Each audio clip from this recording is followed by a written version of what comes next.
Lithuanian Defense Minister Dovilė Šakalienė says the Kremlin has no reason to end the war, especially as it deepens ties with North Korea, China, and Iran.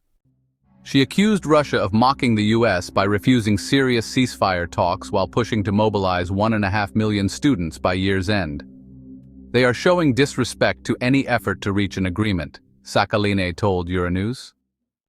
She added that the US has not pressured Russia enough to force concessions or stop attacks on Ukrainian civilians and infrastructure.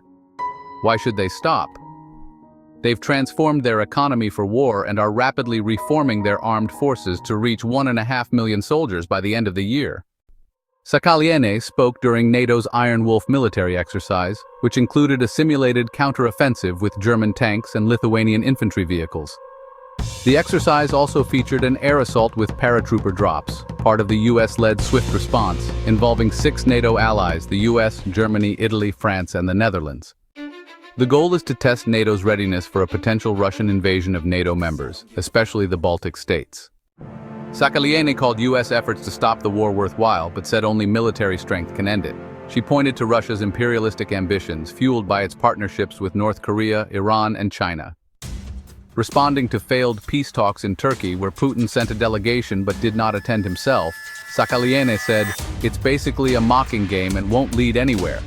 Ukraine's President Zelensky was willing to meet in Istanbul only if Putin attended.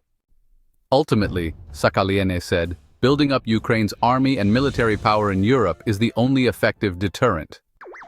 NATO defense ministers will meet next week in Brussels, with the UK and Germany hosting the Ukraine Defense Contact Group at NATO headquarters.